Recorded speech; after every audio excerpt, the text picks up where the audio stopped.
And the stone ape hypothesis suggests that what happened was either Homo habilis or late Australopithecus started consuming magic mushrooms, so psilocybin, that leads to this brain case explosion.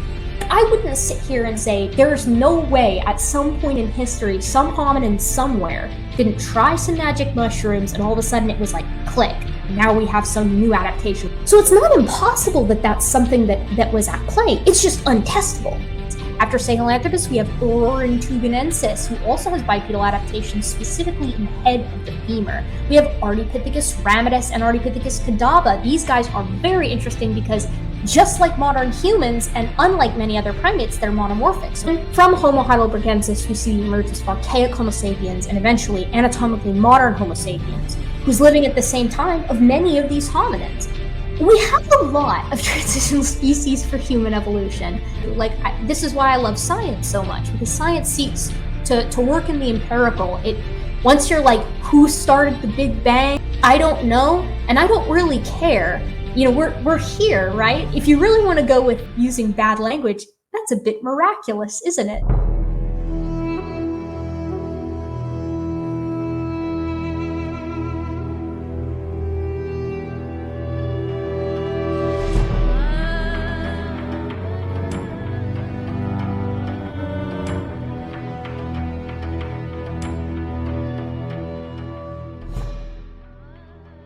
Welcome back to the Gnostic Informant, and you are about to attain true gnosis.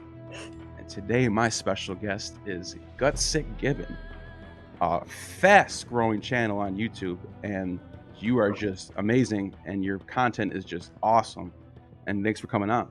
Hey man, it's a pleasure to be here. I'm glad to be here and talk about some of the topics that we briefly discussed over email. So I'm sure we're gonna have a good time. But yeah, let's hope the growth continues. We'll see. Oh, there's no doubt about it that your channel is gonna blow up. You're killing it. I hope you're right. You do have the gnosis, right? So it's like you got to be right. Yeah, I got the gnosis, so yeah, I'm predicting. You know what I mean? So okay, let's talk about evolution. And I want to start off with a funny theory that from Terrence McKenna. It's called the stoned ape. He calls it the theory, but it's really just a hypothesis. Oh yeah. It's probably has some problems. It's someone like me, I love it. It sounds like it makes perfect sense. Like that is it. It's got to be true. But obviously, I'm not an expert, and that's why I'm having you on. So I wanted to ask you, what is the stoned ape theory, and is there anything truth to it? Is there anything to it, basically? Yes, the stoned ape hypothesis is a real blast. I actually have a really good time. I had a great time looking into it for that video a while back. And Terrence McKenna, by and large, he was an excellent guy. I mean, he really did seek to better the lives of the people around him. Yeah. And that's kind of where this idea of the stoned ape hypothesis came from, right? Like he didn't have a background in any of this really. I don't even think he was like a mycologist or anything outside of hobbies. But the idea of the stoned ape hypothesis basically boils down to, at some point in human evolution, usually they put it in the Australopithecines, right? We see this explosion in brain case size, right? Right around late Australopithecus, Africanus, Sediba, and into Homo habilis. All of a sudden, it goes from being 500, 600 cc's. So for the record, the human brain case is about 1,200. And it explodes and rapidly over the course of a very little geologic time, doubles and then even adds a little onto that, right? So by Homo erectus, very shortly after Homo habilis, within a million years, easy. Do you have cc's. Do you have an idea of when exactly this time period is, like date-wise, or is this like? So for late Australopithecus, you tend to see 3-ish million years ago as like the height of the species. Homo habilis comes into play anywhere from like 1.6 to 2 million years ago. And that's when we start to see the brain case really emerge fast. Homo habilis and Homo rudolfensis are these two hominins. They got relatively flat faces, really human-looking dentition. They're bipedal, obviously, so they're walking around on 2 feet. And critically, they're using tools. So we find an association with them, the bones of these ancient critters, right, that were wandering the savannah, bovids, things like that, so like antelope. And they've got these harsh cut marks along the sides of them. And we find, of course, stone tools as well. So what was clearly going on is Homo habilis and later, very shortly after, but they were contemporaneous for a time period. Homo rudolfensis were either scavenging these carcasses and scaring off the predator animals that killed them and taking them for themselves using large numbers, or they were killing them themselves and processing the carcasses back at a home base, which is huge. I mean, that's a massive, massive difference from what we're seeing in Australopithecines. And they're at 500, 600-ish for Homo habilis and up to 700 for Homo rudolfensis. You have these skulls that show up then in Georgia that are assigned to Homo erectus, which is the next specimen, the next species in human evolution, typically. Some people want to differentiate these specific Deminesis skulls as being Homo georgicus, which is, some people call that Homo erectus. It's a little bit of a spat, but it doesn't really matter. Is it because they look similar? Is that why? Well, it's more, so Homo erectus, until the Deminesis skulls were found, they had a range of about 900, maybe 850 to like 1,000 cc brain case. So just 200 cubic centimeters less than what we have for humans, right? They're very, very close to us, especially in the postcrania. I mean, they're almost, to the untrained eye, you would be like, oh, these are human bones. The skulls, they have these big honking brow ridges. They're prognathic. They've got much bigger teeth. So the skulls are very clearly different. But these Deminesis skulls were found in Georgia, which is kind of close to Russia. And the brain case of these specimens, 5 primary skulls, range from about 545 to about 750, 775, which is really, really low for Homo erectus. And they were like, okay, what the hell is going on here? Like, yes, they fall, some of the skulls fall, they all really could fall into the variability of Homo erectus, but we're really pushing it with those 500 skulls. So what we're seeing here is a continuum, right? You've got Homo habilis, Homo rudolfensis, Homo georgicus in the Deminesis specimens, and then Homo erectus, and they at the edges overlap in brain case size, but they also man a sort of range that is all their own, which is really, really interesting, right? What the heck is going on here? And so the stone ape hypothesis basically says the reason for this sudden explosion in brain case size, where the Australopithecines for 4 million years, or not for 4 million years, Miocene apes for 4 million years were hovering around 350 to 500 cubic centimeters of brain case, which is a chimp size, maybe a little bit bigger. And then boom, in 500,000 years, you're seeing this massive explosion in the overall volume of the brain. And the stone ape hypothesis suggests that what happened was either Homo habilis or late Australopithecus started consuming magic mushrooms, so psilocybin, right? And that it was this steady consumption that kind of cracked the code for them. And it was that moment that they realized that they could exploit meat, which is huge. Exploiting meat allowed the brain to just, it's extra metabolism. Your brain takes up 20%, 25% of all of your calories that you use in a day. It's an expensive organ. I didn't know that. Pardon me, sorry, go ahead. I didn't know that. That's fascinating. It's crazy, right? So you have to be able to have a lot of readily accessible energy in order to fuel this thing. So the incorporation of meat, which is proposed to be the result of this like aha moment from psilocybin mushrooms, is what allowed this potentially it's a very solid stepwise model that leads to this brain case explosion. Let me jump in for a second to ask it so I can like. Yeah, please, I'll monologue if you don't stop me. Yeah, because just for people who are at my level of education with this stuff, the question is, okay, so he's saying that is there an event basically that causes apes who are in the trees, maybe they're hanging on trees and living in the jungle, is there an event like a climate change, for example, something that causes climate to change drastically enough that they have to leave the jungle into different areas and find different forms of food?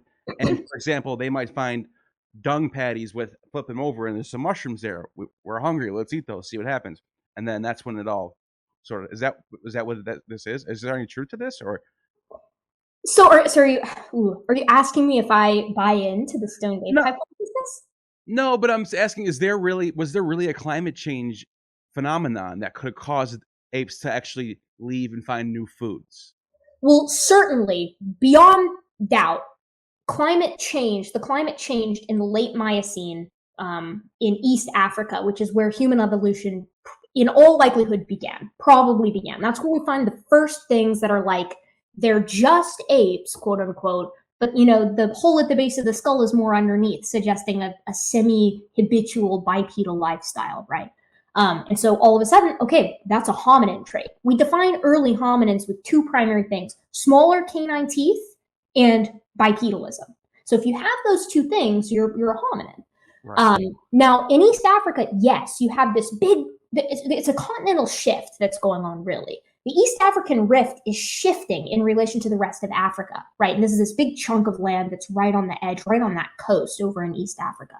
And it becomes more arid, right? It shifts, the climate changes, and trees become patchier. So the idea is generally that you had this lush jungle all across East Africa, and when the rift shifts, the area that is on the rift, that's in the EAR, the East African Rift Valley, right?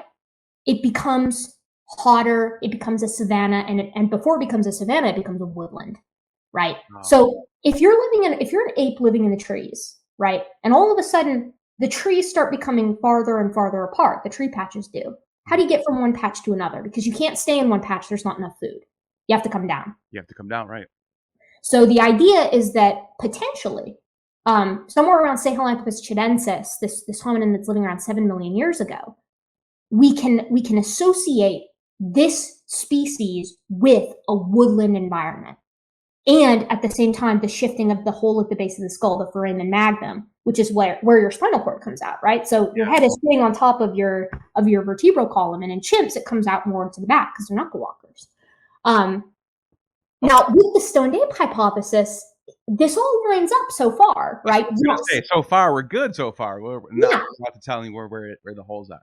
Yeah, big environmental shift happens. Critters come down from the trees. They have an advantage if they're capable of moving around efficiently without burning too many calories or overheating. They have an advantage over others. So the ones who are better at being bipeds on the ground, which walking on two legs is actually more efficient than walking on four, right? So they come down from the trees. The ones that are bipedal are being selected for, and you go through a critter called Ardipithecus ramidus and its sister species Ardipithecus cadaba. And then you get to the Australopithecines, right? So Australopithecus afarensis, or Lucy, the classic Lucy specimen, right? And that's who Terrence McKenna usually pegs with saying, okay, these are the ones that started this mushroom consumption because they're following these herds of buffalo and flipping over the dung patties. I'm laughing because it's like Lucy and Lucy in the sky, like the whole entire. Yeah. It all makes for someone like him that it all makes sense. But like, and that's why Lucy was named that, as I'm sure you know, because they at the camp when they discovered Lucy specimen, the Donald Johansson had that Beatles album on loop. So that time was playing. It all checks out. Yeah, it's so perfect. But you mentioned in your video there are some problems with this theory. Right, the timing doesn't match up. Oh. Meat consumption doesn't really become a big key player until Homo habilis. So if Terrence McKenna wants to propose that the Australopithecines are the ones who are eating these mushrooms, where is their incentive for following the herds of cattle if they're not trying to hunt them or scavenge them? So does this happen later or before that? Which one? The meat consumption? Meat consumption. Yeah, it comes later. So he would say, wait until they're all coming down, and then they're. He might say, he might say something like, okay, well maybe maybe it just has to happen once. One Australopithecine comes over, flips over a dung patty for whatever reason, and consumes the magic mushrooms, and then ushers, because they're highly social, right? All apes are, most primates are, certainly all haplorins, and it gets the other ones to do the same, right? And then the motivation becomes, okay, well, we follow the herds because we want the mushrooms, not because we want the meat from the herds. But that feels just so to me. That feels like a just so story. And since McKenna is proposing that this happens in like Australopithecus afarensis, you've got nearly 1 million years that you've got to make up for, where they're just following these cattle around for magic mushrooms, and that's all fine and dandy, right? But at the same time, the savanna's hot, and these guys are still covered with hair. So risk of overheating, predator risk, that's huge, right? Because these guys still maintain some arboreal adaptations. So they could still go up into the trees when they needed to, maybe to nest, to sleep, right? This bipedalism is mostly to get from patch to patch. And certainly they were bipedal. I mean, this is not up for debate. I mean, they were walking on 2 feet at this point. The problem with it is the timing and the motivation, right? It works like, I wouldn't sit here and say there's no way at some point in history some hominin somewhere didn't try some magic mushrooms and all of a sudden it was like click. Now we have some new adaptation, whether it's a new kind of stone tool or some kind of new ability to. Terrence McKenna actually proposes that magic mushrooms increase visual acuity, so it would have helped them find foods better, like whether or not you're differentiating between the colors of fruits, or if you're, trying to pick out a weaker member of the herd, if we're talking about something that's hunting later on. So it's not impossible that that's something that was at play. It's just untestable. Right. You know? I was going to say, is it possible that the truth could be not maybe in the middle, but like maybe it's a little towards his side, as in like maybe if they did start eating these mushrooms, gives them more creativity, they become a little bit smarter. I don't know, maybe. You'd need to push it to Homo habilis. You'd need to say, okay, instead of the Australopithecines, some Homo habilis somewhere, right? 500 cc brain case. This guy's kind of a pinhead, right? And he or she is walking around and they see the magic mushrooms and they're like, screw it, we'll try it, right? Because animals do that all the time. They try things just because, and sometimes it's deadly, and then natural selection pulls them from the population because they die and they don't reproduce. Or they actually increase their fitness because they find a new resource that they can exploit that no one else knows about. So these risk-taking behaviors aren't necessarily always bad. So maybe that is something that happened. You got a Homo habilis walking around, they try some mushrooms, and all of a sudden it goes click. We've been using these rocks to crack nuts. We've been using these rocks to scavenge small creatures. What if we group together and scare off the lions or the hyenas off of this much bigger kill, and we use the rocks to cut it up? Or it could have been much simpler. It could have been a Homo habilis sitting around, they eat some magic mushrooms and they start smashing a bone, and all of a sudden the thing cracks in half. Holy crap, there's marrow in there. That's massive, massive caloric intake. And all of a sudden, you create this nice feedback loop where it's like Homo habilis is like, oh, okay, if I consume mushrooms, then maybe I get excellent ideas, and all of a sudden it becomes a fitness advantage. But the issue with that is it's untestable. Right. We can't show that that's something that did happen. And while there are absolutely benefits from hallucinogenic mushrooms, mainly they have to do with mental health. And while visual acuity is there as well, I don't think it's been shown that the visual acuity increases enough to provide a serious fitness benefit for an ancient organism, an ancient hominin wandering across the savannah. It needs to be really, really beneficial, right? Right. And another thing that I think that as a factor is these mushrooms affect people differently. It's not like there's a uniform. You know what I'm saying? So not everyone would be beneficial for everybody. Some people take them and makes people get. Yeah. So I think that's a good thing to bring up too. That's a good point too. Yeah, I mean, what if your first Homo habilis does magic mushrooms and has a bad trip, right? But all of a sudden, selection got him out. They're never touching it again. Right? They're done. They're not, or worse, they're having a bad trip. They wander into the middle of the savannah and get eaten by a Dinofelis, and then they're done. They're Dunsville. So it's a real tightrope walk. Yeah. The things that are going to benefit the fitness of an organism, and this is why this massive amount of time is certainly necessary, because it takes time to filter in and out certain behaviors and big, large-scale morphologic change in animals. Yeah, and so I'm going to sort of shift it up a little bit, because you mentioned different resources. Finding different resources sort of it speeds up the evolution a little bit. If I'm not mistaken.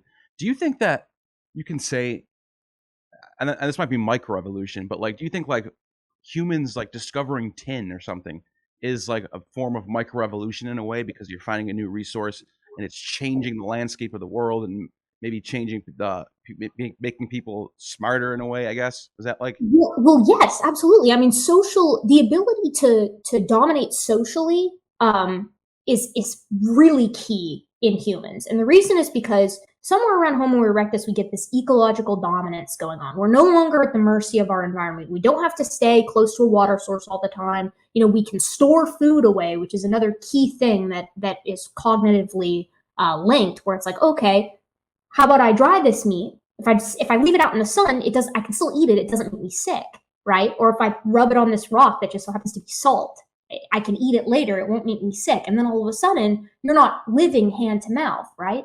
So once you can achieve this environmental dominance, which is, like I said, really it's just not being at the mercy of the environment around you, all of a sudden the primary competition and the primary selective pressure becomes how much better can you be than others around you, right? And that's where that social aspect comes in. If you're inventive, you're an archaic Homo sapiens and you're inventive, boy, that's really going to help you increase your own fitness because you up your own resources, and with an excess of resources, you breed more often, right?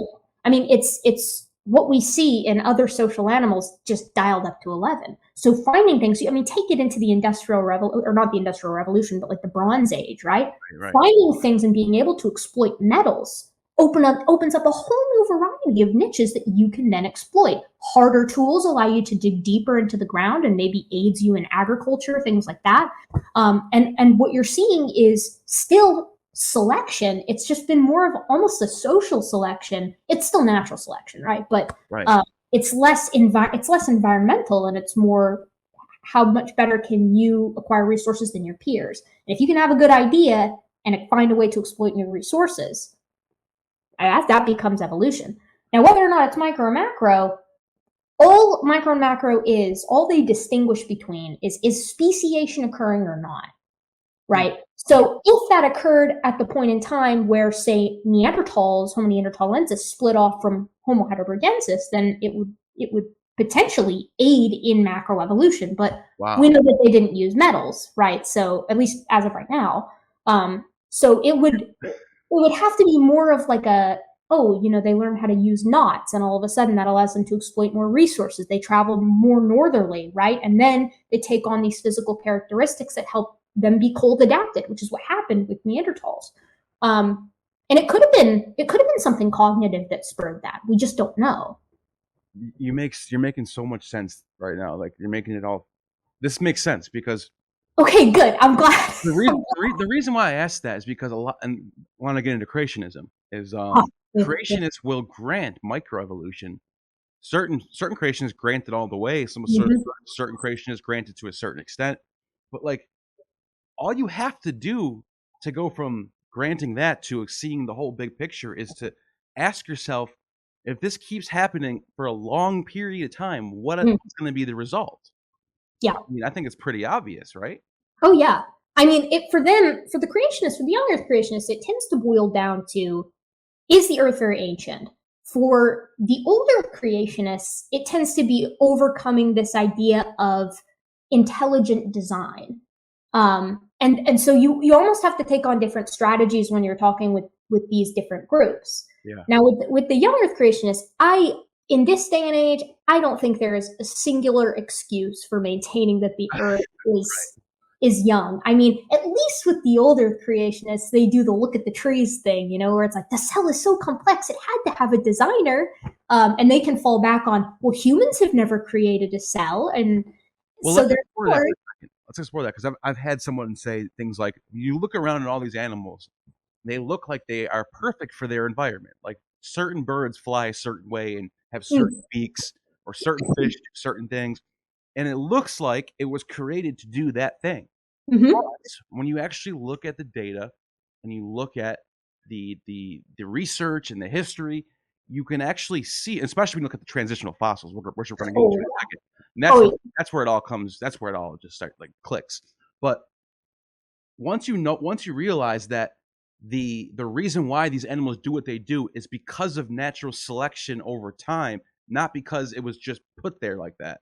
That's when it all starts to make sense, because you're adapting to your surroundings. So obviously it's going to look like you were put there to do that thing, but that's not necessarily the thing. It's like Lawrence Krauss always says, I could say my legs are just long enough to reach the ground. If my legs were too short, I'd be in the air.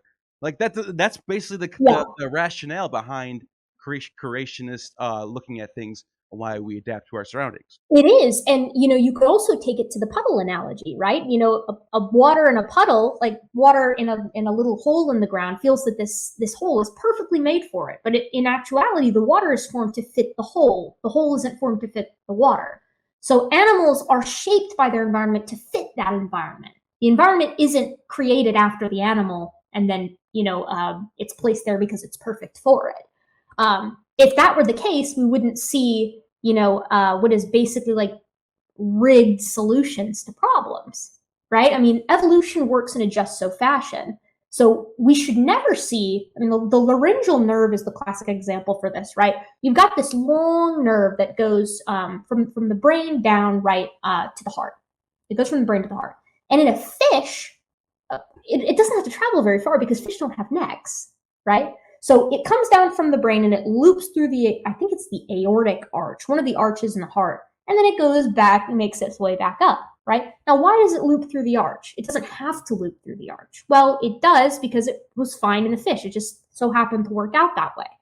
The problem is, in mammals, it has to travel a lot longer, right? So now the arch in a human has to travel all the way down into your chest, loop through the heart, and come all the way back up. It's rerouted in a fantastic way. There's no reason for that unless you share an ancestor with something where it had to travel a lot less of a distance. Take it to the extreme. In a giraffe, it travels numerous meters, right? It comes all the way down, loops, comes all the way back up. There is no functional purpose for the laryngeal nerve to loop like this. But in fish, it's inconsequential. So it wasn't until you start getting something that grows a neck, because a neck is, it turns out, very important and valuable if you're coming up onto the land, right? You can look and maintain where predators are. Your eyes are located in more into the front, and you also need the neck to help anchor important muscles that allow you to move around. In humans, is like your trapezius. So it's like, what's going on here? The classic Darwin quote is like, we bear the indelible stamp of like a lowly origin, which is true, but I also think it's quite a beautiful origin. I don't think lowly is a good word to describe it, honestly. No, I think I agree with you 100%. It's just it's so fantastic to look at these things, and it's like such a mystery, but it's, it's fascinating because the way it works is like, it almost seems like, I don't want to use like words like magical or anything, but it's like life forms have the ability to adapt to its surroundings. That is just like crazy to me. It really is. Like I'm more blown away by that than a talking snake talk to a guy and a girl in a garden, and that's how everything. Truly, and the thing is that it's like this process is. Again, I try to be careful with my language too, but it's like, it seems perfect from the maintenance of life. As far as we're aware, life began 3.8 billion years ago with single cellular organisms. And since then, it's been trudging along. The Earth has been here for 4.5 billion years to maybe 4.8, which means Earth has been full of life for longer than it was stagnant and sterile. Wow. So once life can get a hold, it is hard to extinguish, man. It is resilient. Because so long as you can get critters that can survive a given situation, even if they're barely surviving it, you're creating natural selection. You're creating a filter that is deciding which, deciding is a bad word to use, that is determining, that's better, which traits are beneficial for that organism in that environment, right? A real life example that I've been using recently is there's a population of wolves in North America. I think it's either Alaska or a little bit further north in Canada. And they are called sea wolves, right? They're these weird wolves where 25% of their diet comes from fish. They spend their time on the coast trudging through the water, snapping fish up out of the water. And the webbing in their toes is significantly greater than the webbing in a regular wolf's foot, right? I think their fur repels oil. Their oily fur repels water better. And they basically have all of these teeny tiny aquatic adaptations, right? And they basically pushed the wolves who were previously there out because they're better at exploiting the resources that are present, right? So give it time. Will these wolves eventually become even more aquatic? Maybe. It's happened before. It happened with cetaceans, so whales, and it happened with pinnipeds, so your seals and sea lions and your walruses. Their ancestors are just terrestrial creatures living on the coast that figured out how to exploit a new resource, and then the ones that could exploit these marine resources, fish, crabs, clams, whatever, those ones reproduced more than the ones that couldn't. And all of a sudden you see a selection and a fixation of these marine adaptations. And it's as simple as that. I mean, you can do that in any scenario. It's just one creature finds a way to exploit a resource, or they respond in a better way to an environmental change. And all of a sudden, they're reproducing more than their conspecifics, than the other members of their population. The population evolves towards their morphology. And then the morphology might become more extreme. Do you have, it's so fascinating. Can you imagine like seeing a time lapse of the Earth for billions of years and just seeing everything just morph and change and climate? It'd be incredible. It would be incredible. It'd be like you'd be like, oh, you'd almost want to be a deist for a second, not a theist, but a deist. Like you almost want to be like something sparked this, but obviously you can't prove that. But yeah. But moving on from that, what examples do we have of parts of like humans, for example, of parts of our body that we don't use anymore that may have been like useful in our old self? I guess that makes sense.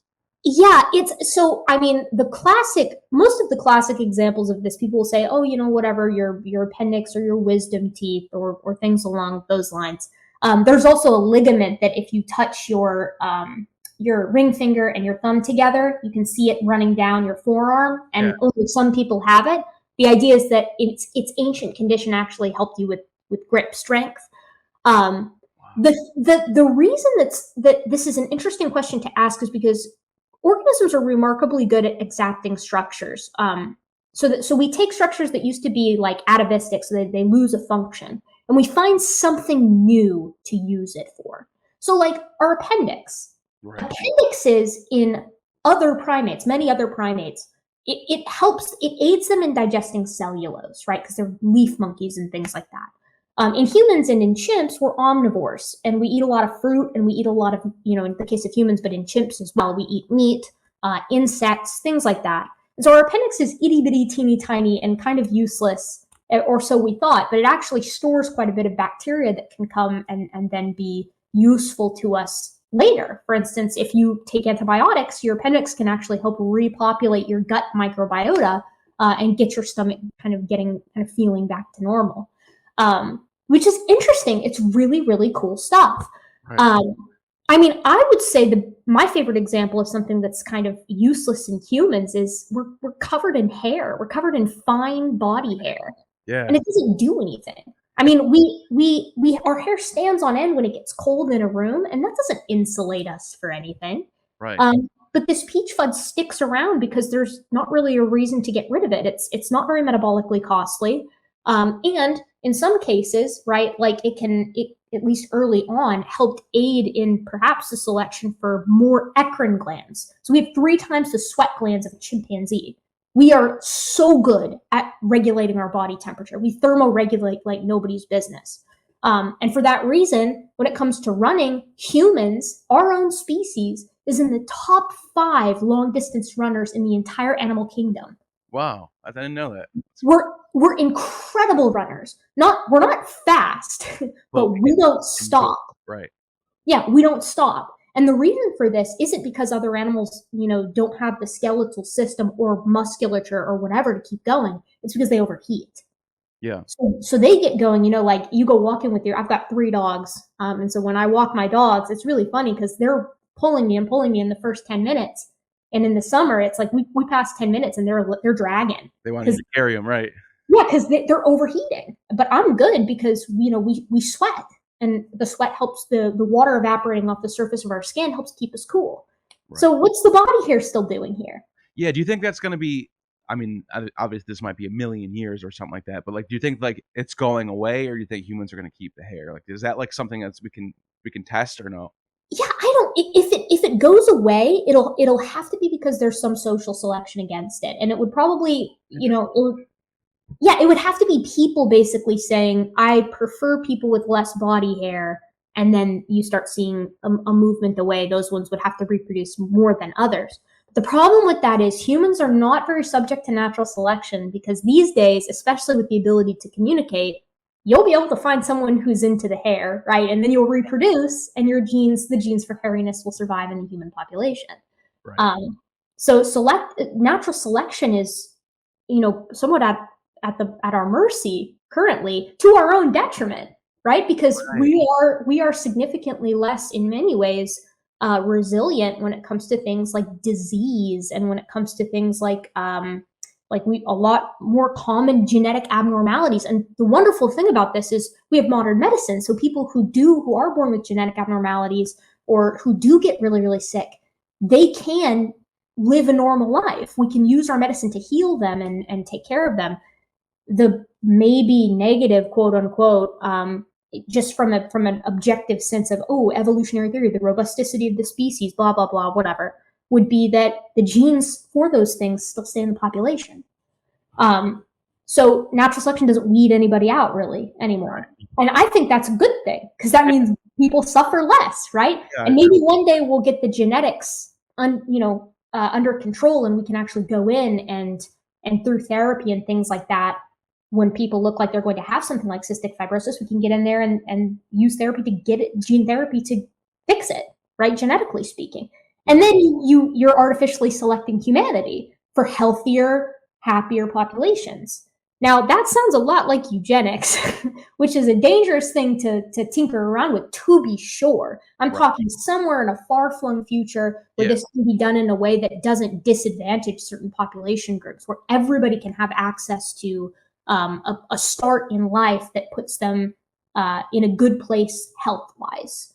Absolutely. I was just thinking about the tailbone thing. Do we have like a remnant of having a tail in the past, or is that? Oh yeah.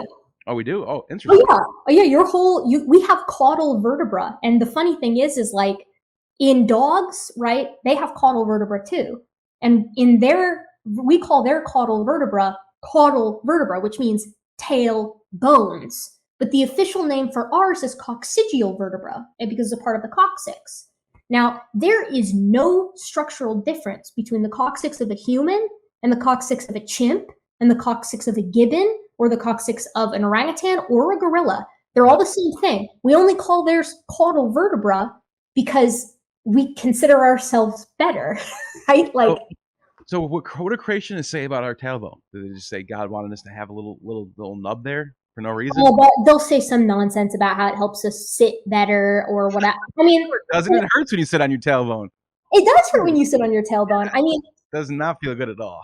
Yeah, I mean, and the only reason it doesn't really get selected out further is because it curves in most of us. In women, it sticks out a little bit more than in men, because obviously there's the pregnancy thing to worry about. So you can't have it tucked too in there, or it could poke the baby. Right? So women tend to have, I think actually at a higher rate, they're born with a little bit of it actually sticking out, and you have to have that surgically fixed. Vestigial tail syndrome, right? Nice design, right? Nice design, yeah, of course. But I mean, that's the thing. Like our pelvis isn't very different than any other apes. The blades of our ilia are oriented like the blades of your pelvis, the iliac blade. They're oriented more forward to backward because they help us attach our glutes, and our glutes are really important for staying upright when we're walking.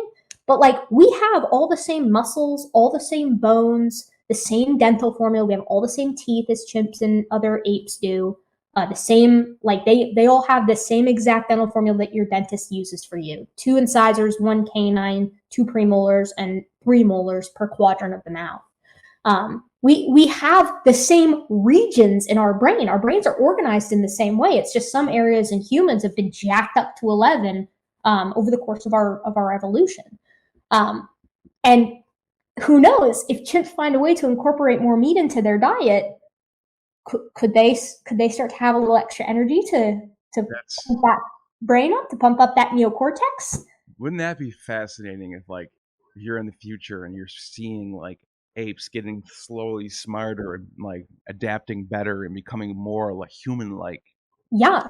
Well, I mean, probably wouldn't notice it because it would be so slow, but they'd be able, at the point now with history and with how we have recorded history now, they'd be able to look back and say, apes just should not be like this. This is, you know what I mean? Like, that could be a thing in the future if humans survive. If we don't get like, it would almost have to be a thing where it's like humans in 1 million years, we become some kind of spacefaring race and we ditch Earth for a little while, and then we come back and it's like you've got some like Australopithecus-like critter wandering around Africa. And it's like, what did this come from? And it's like, holy shit, remember when chimps used to be here? It's like, chimps aren't here anymore, but something else is. It's like, but it would have to be I think it would have to be in the absence of humans, because we managed to we like to have the control over these kinds of things. So if we started to see them advancing too much, people would start getting wigged out by it, and we might stop the process. I don't know. People are, like you said, we have so much control over the world that climate change is affected by us, and we sort of, it's almost like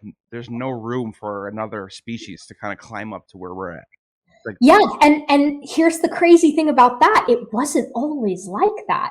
I mean, our species has been around for 300,000 years, and we lived at the same time on planet Earth as numerous other hominins. We lived at the same time. We interacted, we interbreeded in some cases. And obviously it went fine for a while, but at some point we won out. Now, why we won out, whether it was something malicious and there was some ancient,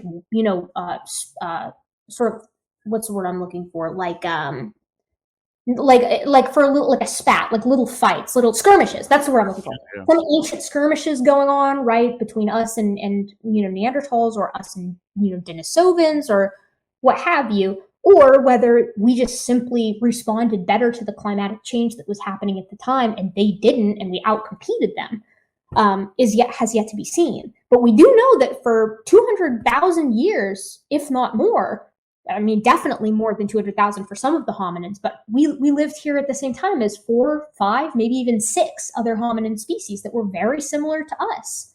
And we're the only ones left. I can't imagine seeing what that was like. Like, if you had like a time machine, you can like go on a hot air balloon and look down at what they're doing. Wouldn't that just be, because you would kind of recognize them as like us a little bit. Yeah, they would look familiar. Right. I mean, you would see them and you would be like, this is just like me, but a little bit different. And one of the things that humans are known for is we are one of the most, if not the most, I think you could almost make the case, empathetic and caring animals on the planet when it comes to who we consider our in-group. And we are the exact opposite to anyone outside of our group. We are the ultimate in the patriarchal warlike chimpanzee and the make love not war matriarchal bonobos. Were like both of those mixed together. You see it in history time and time again. It's like people they'll die for their in-group, they'll die for their tribe, they'll die for their nation, they'll die for their city state, whatever. And then they're willing to give their lives to save other humans frequently. And then the second you have an encounter with someone who isn't in your in-group, we will viciously torture them in ways that other animals just don't do. Yeah. And why that is, I don't know, but I do know that we find ways to create outgroups with other humans based off of arbitrary things like where they come from or their skin color or whatever. So I really don't think, like, it creates a concerning precedent for how these interactions might have gone. If they go so poorly over such small things today, well, what about a different species? We can't get along within our own species sometimes. You mentioned a matriarchal species. Was there a lot of those, or is it just like, is it? Oh yeah. Primates are pretty split. Interestingly enough, which is interesting because most mammals, and the animal kingdom as a whole is classified as typically sexually dimorphic in favor of females. So sexually dimorphic means that one sex is bigger or has some trait that the other sex doesn't have. And in the animal kingdom as a whole, usually females are bigger than males, right? We're talking frogs, arthropods, sharks, things like that. Mostly egg-laying species. And this is because a bigger female lays more eggs. It's that simple. So she has a huge fitness incentive to be big. Males, by contrast, and this is a big generalization, they want to be little, right? And in some cases, this is to the extreme where you've got, orb weaver female spiders that are this big, and the males are smaller than my pinky fingernail. And then females will eat the male if they catch him, right? It's like, so there's extreme versions of this. In mammals, this is critically reversed. There are very few mammals where females are bigger than males. But that being said, matriarchies or social systems in mammals where females make the decisions and get feeding priority and dominate effectively the males, they're not uncommon. So in chimpanzees, you have an alpha male, right? And he has a coalition of males that are kind of with him. And because they stay in the group that they grew up in and females leave, females are kind of like cold to each other in chimpanzees, in common chimpanzees. They're fine with each other, but they're not like best friends. And males tend to have feeding priority over females, right? This doesn't mean females have, no power in these chimpanzee social groups. Contrary to that, they actually wield a lot of power. It's just in any kind of one-on-one interaction, males tend to be a little bit bigger and they can enlist the help of other males, so they tend to get what they want. Right across the Congo River, there is a species called the bonobo. It's in the same genus as chimpanzees, so it's as close to chimps as Neanderthals were to us. And they're matriarchal. So they're run by a single female, right? The oldest female, one of the older females usually. And she has her coalition of closely related females, and they are just as mean to the males as the males are to females in chimpanzees. They'll bully single males out of their food to steal it from them, to get what they want. They'll hit them, they'll bite them. There have been cases where males get their fingers or even in some cases genitals severely damaged by aggressive females who felt like getting what they wanted. And so there's this really interesting question. And they're also slightly sexually dimorphic. Females are still a little bit smaller than males are. Not by much in chimps or bonobos. Males are about 20, 30% bigger. So it's not extreme like it is in gorillas, where males are twice the size of females in gorillas. They're enormous. Interesting. But what the heck happened? Why are these guys, they're separated by one river. So why do bonobos operate matriarchally? And then here's the cool thing. I actually left out the coolest thing about bonobos. When they have issues, they have sex aggressively. Females will have sex with females to ease tension. Males will have sex with males to ease tension. Females will have sex. They're aggressively homosexual and they are aggressively sexual, period. Because they use it like a handshake. I kid you not. It's the crazy, and it's just like they say it is. For those of you out in the audience who may know about bonobos, one of my buddies from my master's program worked in bonobos in the DRC, and she said it was just like that. She would be sitting there, and the bonobos would start fighting, and then all of a sudden, they're banging, right? It's like, whoa, it's happening, and then it's cool, and the tension's dissolved, and they kind of get over it. So it's really interesting that you've got the chimpanzees who will tear each other apart and they're patriarchal. And then you've got the bonobos who are matriarchal and highly sexual. And then you've got humans who are a mix of both. So what's going on there? We probably had some kind of common ancestor. I mean, we did have a common ancestor with them, obviously. We are their closest living relative and they're our closest living relative. But what was the condition of the common ancestor? Was it more like a human? Was it more like a chimp? Was it more like a bonobo? And it's really interesting. Like, people have made Franz de Waal is a famous primatologist. He thinks that the condition is more bonobo-like. He thinks that we're more like bonobos than chimps. And Richard Wrangham thinks the opposite. He thinks that we're killer apes and we come from the chimps and we are domineering and we value strength over everything else and we're inherently patriarchal and things like that.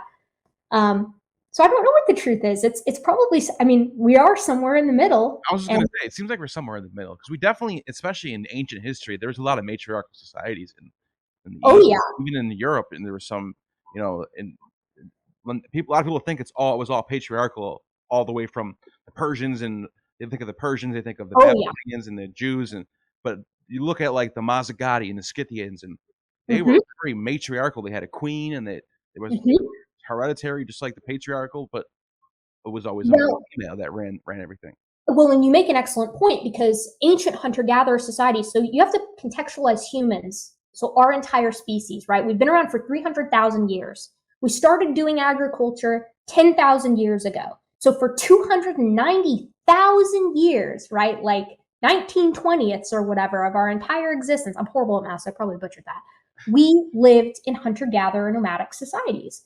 And I shouldn't say every, there's probably an exception. The vast majority of hunter-gatherer societies that still exist today are egalitarian. So males and females will do certain jobs, and sometimes they'll do each other's jobs, and sometimes there's a male in charge, and sometimes there's a female in charge. But by and large, they are looking to survive. Right. So people do the jobs that help the group, and everyone has a say. And so for a long time, you're exactly right. Human evolution as a field was characterized by this, this ancient patriarchal ideal, and that's the natural way of things. But the natural way, if you really want to look at what support we actually have for how we existed in the past, it seems to be much more of an egalitarian, let's do what benefits the group sort of thing. Absolutely. And this is where stuff like the grandmother hypothesis comes from. It's like, have you heard of this? You heard of the grandmother? No, I've heard of it, but let's talk about it, because I'm not really sure exactly. It's really cool, and I think there's actually a lot of bearing for it. So humans, with the exception of some whales, so cetaceans and things like that, are the only animal that undergoes menopause. This is very, very weird. Menopause doesn't increase your fitness in any way, and it definitively makes the female's fitness zero when she goes into menopause, because she can't reproduce anymore. Right. So why do we go through menopause? What would possibly select for that? And as it turns out, there's a lot of support for this idea that the reason why we go through menopause is because grandmothers who aren't invested in reproducing themselves drastically increase the fitness of their own daughters and of their grandchildren. So basically, they end up furthering their line by focusing on aiding in their own kind of development, right? So the idea of mom needs to take a break, so she gives the kids to grandma, or the idea that the entire group benefits because the older women in the group, the older females, this is actually mirrored in elephants too, know where the good shit is, right? Grandma's 60 years old and is the oldest one in the tribe, let's say. She remembers, the last time that the tribe had a drought, when she was 30 or whatever. She's the last surviving member from that time period, and she remembers how they got through that drought. She remembers where the food was. She remembers the fail-safes to get through these different environmental challenges. So this idea that older females specifically, but older males too by proxy, right? Because older males, obviously, males live for a long time too. Typically, they tend to live shorter lifespans than females, just because females tend to be more risk averse. That's not a golden rule, obviously. But basically, there's this idea that if the grandma's around to teach the daughter the skills that helped her get to that ancient age, and then also the tribe that helped keep the tribe alive for her entire existence, everyone benefits, and more specifically, her fitness benefits from her daughter and from her grandchildren. And so they said, okay, that's a great idea, but is there any support for it? And so they looked to whales that go through menopause. And they looked to pods of whales and they said, okay, whales, calves, baby whales who have their mother and their grandmother around in the pod, do they survive longer and reproduce more than the ones who don't have a grandmother around? And the answer was a resounding yes. They were significantly more fit than the grandmotherless calves of the pod, which suggests that grandmothers drastically increase the fitness of their offspring and their offspring's offspring, which is the best possible fail-safe for doing what evolution demands, which is make sure your genes make it to the next generation. Wow. So it's really cool. And what do we see in all the tribes of the world today? Respect for the elders. Yeah, absolutely. So because they remember, they've been around the block, right? So it's an interest, and as a side note too, grandmas during certain periods of years, elder women in certain periods of certain seasons during the year, bring in the most foodstuffs, the most calories to the entire tribe. And some hunter-gatherers, I think it's in Oceania, areas of islands in Oceania, because younger females are pregnant, right? It's more advantageous to be pregnant in some times of the year than others in hunter-gatherer groups. And the game that the males tend to hunt for isn't in season. So who brings in the most calories? It's grandma, because she knows where all the patches are to go and bring in to gather all of these resources and bring them back in. And so the whole tribe benefits from the knowledge of the elders of the group. That is so fascinating. Well, and all of this goes into this idea of what makes humans unique. We're aggressively social, and we are, just impeccably protective and empathetic to our in-group, and we are ruthless to our out-group. It separates us from almost anything else. Now, where that emerged in human evolution is a really, really interesting question to ask. But I don't really know. I don't have an answer to that. I mean, I have thoughts, but who knows? Is it true that there's some connection with the moon cycles and menopause, or is that just like woo woo? There's a weird, I don't know for sure about this, but there is a really weird phenomena with menstruation and the lunar cycles, and more importantly, with menstruation between females who are around one another. Yeah. I heard about yeah, that. so menstrual cycles will sync up, and we think, at least I mean, I'm not an expert in this. This is a bit outside of my realm. But if what I remember is still correct, I think the idea is that all humans emit pheromones to some small degree. Yeah. Now, how much of an impact these pheromones actually have is not really, it's not really agreed upon, because primates as a whole are very, very visual, and we're very auditory. We like gave up our sense of smell. We're horrible smellers. Our entire order is like this. No primates smell very well. We rely on visual acuity. And so the idea is that we can still pick up on some of these pheromones. So when two females are in a room together, something happens where whoever is at a certain point in her cycle is releasing certain kinds of sexual hormones that are being picked up by everybody else, just hormones in general, basically announcing, here's where I am in my cycle.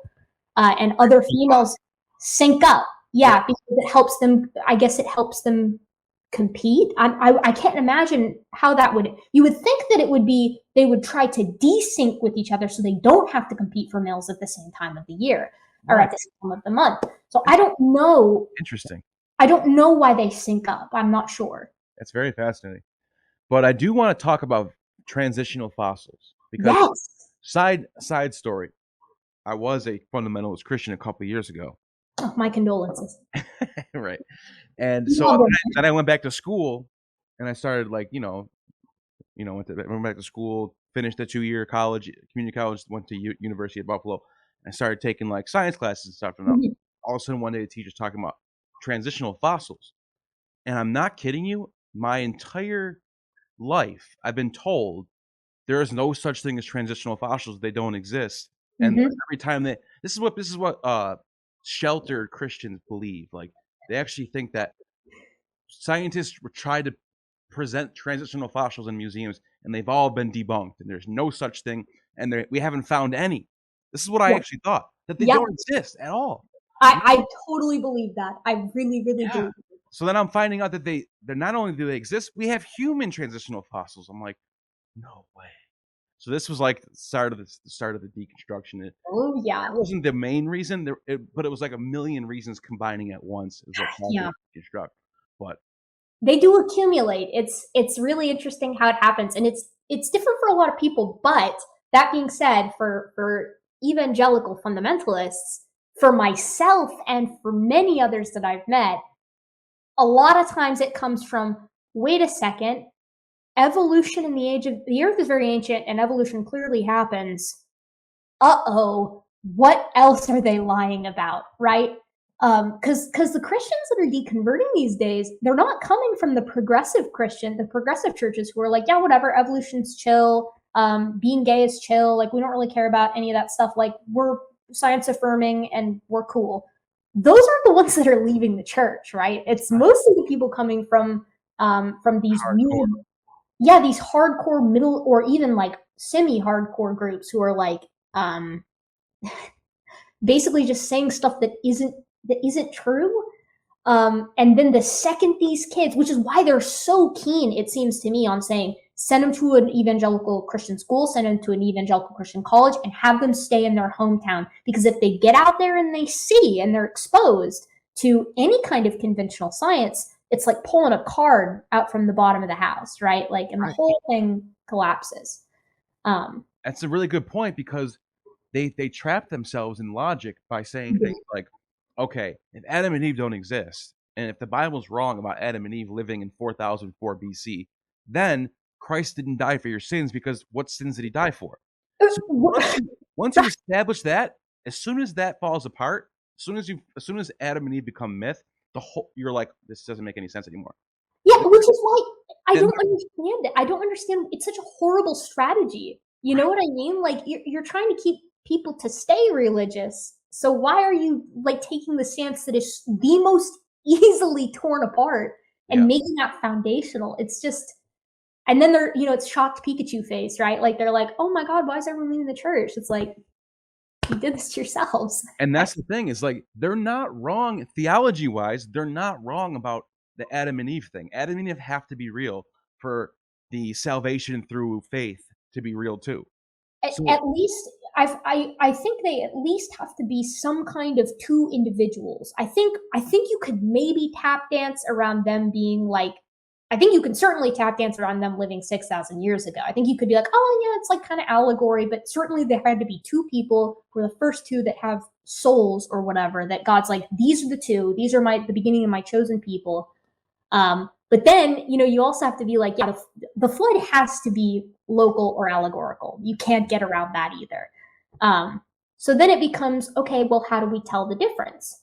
And there are some really cool, I guess you would say progressive, but really they're just right? Like there are some progressive Christian scholars out there who are not Christian, not scholars who are Christian, but biblical scholars of Christianity, who can look at a lot of this stuff and be like, okay, it's very clear that the Hebrews didn't think that there was a literal global flood, because otherwise, why would everybody in that area have the same exact myth, but tweaked a little bit? It's classic human historical polemics, where they snatch the story from someone else and say, it's cool that you think Marduk did it, but actually Yahweh did it.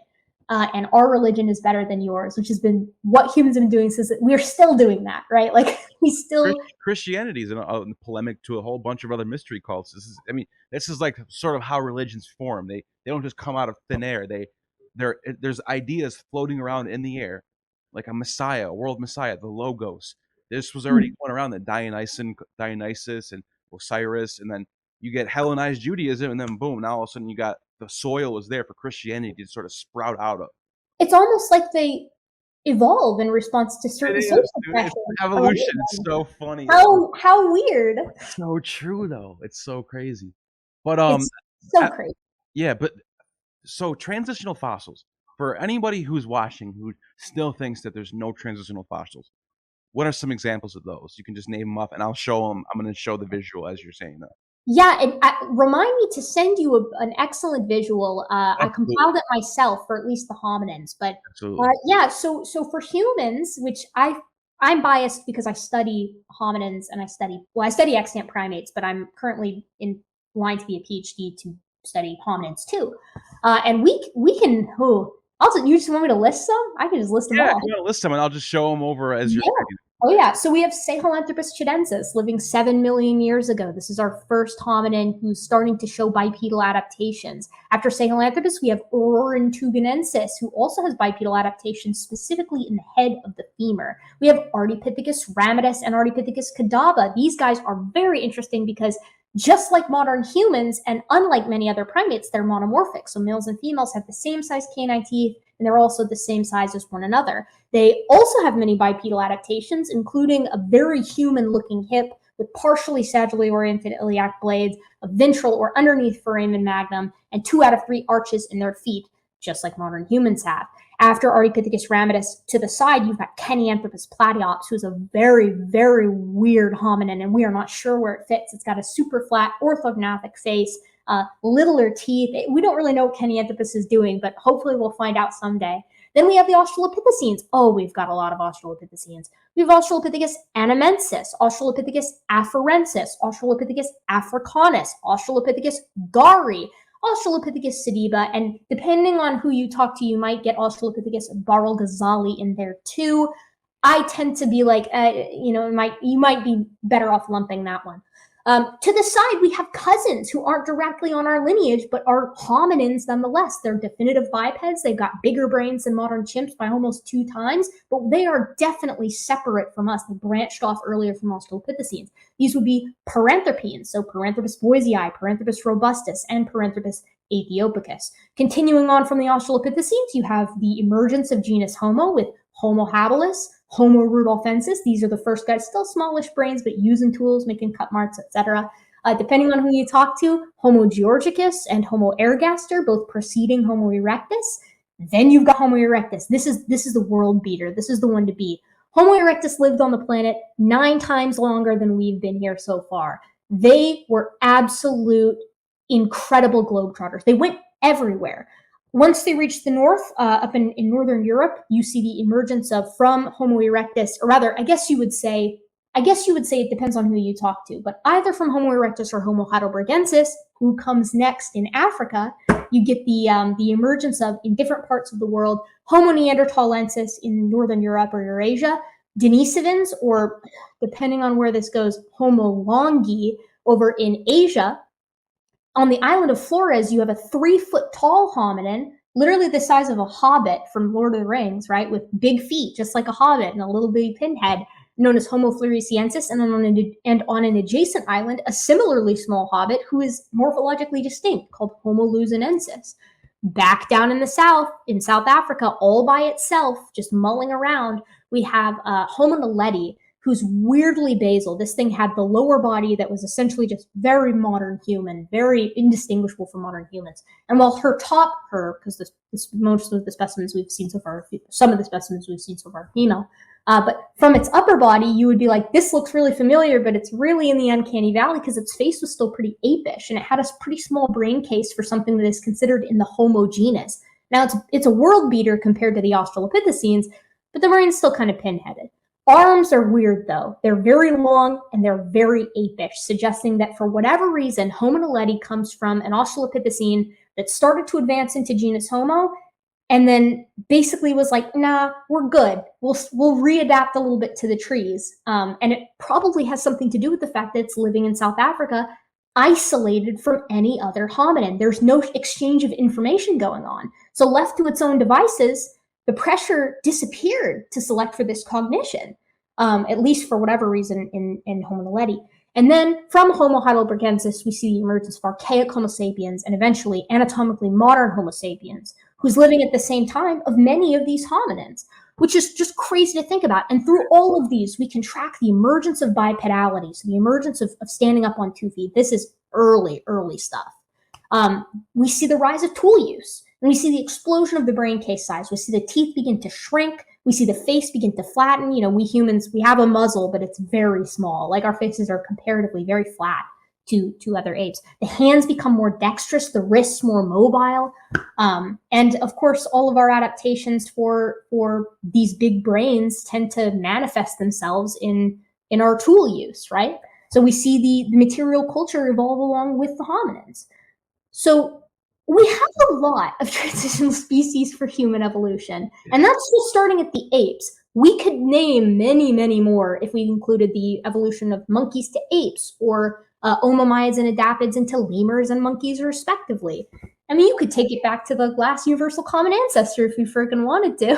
Or even if you get into other animals, how much you can see those evolve too. It's like you can't escape this. This evolution thing is pretty much a fact. Oh yeah, you see it in cetaceans. You can track at least half a dozen, if not quite a bit more, of the evolution from land-dwelling artiodactyls, or like even-toed ungulates, into what would become these whales and dolphins. And curiously, they're characterized, all cetaceans today have this weird little inner ear structure called an involucrum, right? And this involucrum is found in every cetacean today, and in a select few transitional species that are starting to become more aquatic. And then it's found in a little hoofed artiodactyl called Indohyus that lived in the Eocene, I think. And Indohyus's ankles, which have this structure called an astragalus, right? The astragalus is maintained in all of these precedingly aquatic species, all the way into Basilosaurus, which is a fully aquatic, almost megalodon-sized whale. Why does it have the ankles of a hoofed land mammal? Wow. It doesn't make any sense, except in the light of evolution, right? Yeah. And you could, like you said, you could do this for anything. You could do this with the tetrapods. You could do this with the evolution of birds from theropod dinosaurs, right? Isn't there an animal that has horns that go into its head and kill itself?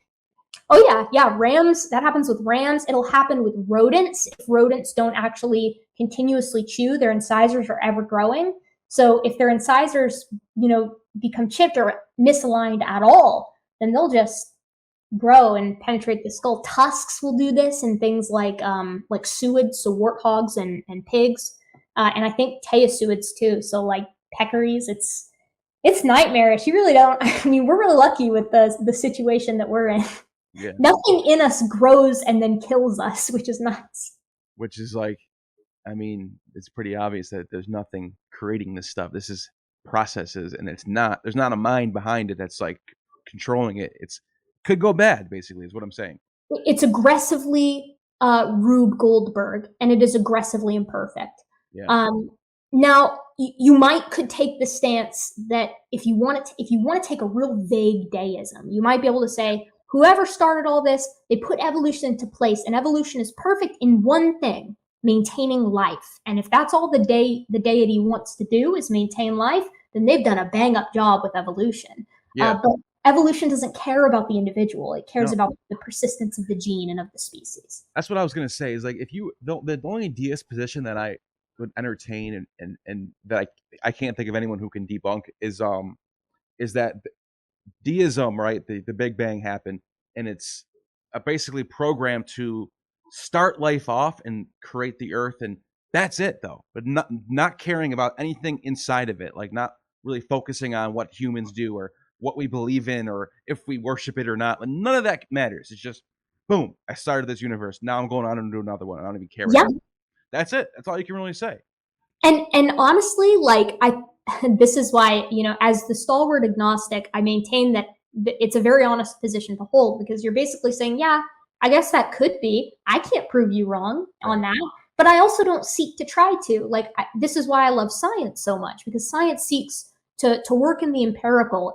Once you get into metaphysics, science is like, that's not my zone, man. Like, we're trying to understand the world so that we can make predictions that make the lives of us and of the other denizens of the planet better. Once you're like, who started the Big Bang, or what potentially tinkered with the conditions so that life on Earth would be possible, I don't know, and I don't really care. We're here, right? That's, if you really want to go with using bad language, that's a bit miraculous, isn't it? It's crazy that we're here at all, but incredible. It is. Why is there nothing? Why is there something rather than nothing? It's just.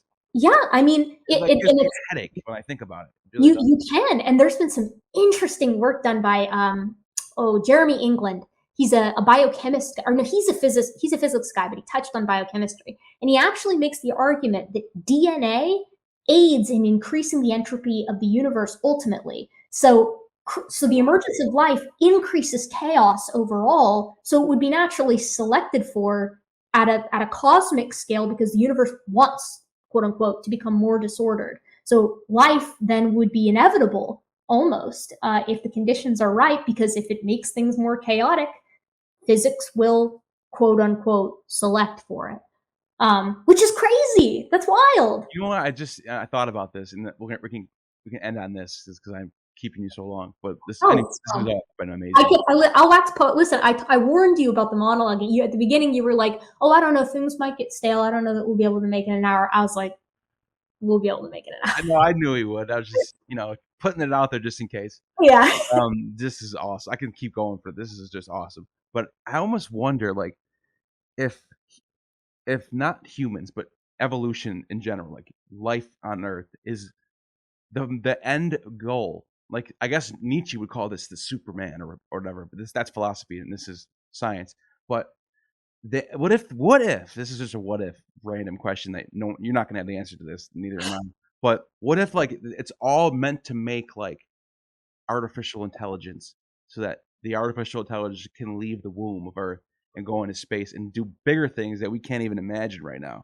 And, like, you would think someone would say artificial intelligence isn't natural, but, like, when you zoom out and look at it from a macro perspective, how is it not? If it's coming out of the Earth, everything in the Earth is what it is. What if that's the whole entire thing, the whole point? We're just a rope to the Superman, like Nietzsche would say. I will say one thing I've always found this very fascinating, and I'm certainly not the first person to do so, but it sure is interesting that the incredibly microscopic and the incredibly macroscopic look very similar. It's very weird. It is weird. Yeah. I don't know why that is. But I mean, who knows? I mean, there's a lot of, but depending on how you use the word selection, I mean, you almost end up accidentally selecting for these if England is right, these complex and eventually chaotic and entropic dynamic systems that we call life. So I don't know. It's fun to talk about. It is. It's really crazy. We can do that. We can definitely have you back on, and we can try to. Oh, always happy. Like I said, I really, you posed the potential topics, and I was like, man, I don't even know that we'll be able to get through one of those. That you could just go on forever with. Yeah, we didn't even get to know Azar, but that could be the next one. Oh God, yeah. That would take at least even. I wouldn't even start on Noah's Ark right now because there's just too much. We're way too much to talk about on that. But that could be the next one we do. Is definitely because sure. That's a whole hour right there. But this has been great, and I'm sure you got things to do, and I'm so glad I got to have you on. And thanks for coming. Yeah, I'm glad Derek connected us. For sure, Derek's great at that. Derek connects a lot of people. He's the man. Oh yeah, for sure. And you have just attained true gnosis. You have just attained true gnosis. The demiurge has no power over you.